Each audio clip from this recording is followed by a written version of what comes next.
नहीं कहूँगा ना, मैं क्या कह सकता हूँ इसमें। अगर 5 की 5 सीटों पे उन्होंने अपने कैंडिडेट उतारने का ऐलान किया है तो उनकी मर्जी है। मैं कैसे रोक सकता हूँ उनको।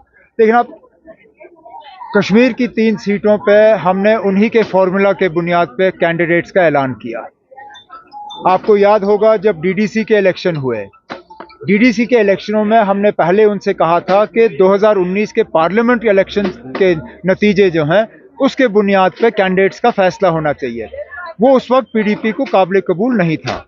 पीडीपी ने उस वक्त हमसे कहा था कि पार्लियामेंट के इलेक्शन के बुनियाद पे नहीं, 2014 के असेंबली इलेक्शन के नतीजों के बुनियाद पे जो है कैंडिडेट्स का फैसला होना चाहिए। फैसला ये हुआ था कि जो जहां से जीता वहीं से उनके कैंडिडेट जो है उठाए जाएंगे और हम उस पर कायम रहे। तो इस बार भी पार्लियामेंट इलेक्शन में वही फॉर्मूला इख्तियार हुआ। जहां से हम जीते वहां से हमने कैंडिडेट्स का फैसला किया था। ये हमने उनसे जरूर कहा था कि पार्लियामेंट में क्योंकि गुंजाइश नहीं है, असेंबली के लिए हम गुंजाइश जो है वो रखना चाहते हैं। अब अगर महबूबा जी ने यह फैसला कर लिया है कि वो 5 की 5 सीटों पे जो है अपने उम्मीदवार खड़ा कर रहे हैं, तो शायद फिर वो असेंबली के लिए भी अब किसी तरह का अलायंस नहीं चाहती। अगर ऐसा ही है तो फिर मैं क्या कह सकता हूँ। हमने तो दरवाजा खुला रखा था। अब अगर उन्होंने वो दरवाजा बंद किया है तो वो हमारा कसूर नहीं है। Not at all. In fact, I'm quite surprised that Azad Saab has chosen to fight from Anantnag, Rajouri Poonch. I would have thought that if he's that keen to enter Parliament, he should have fought from his bastion.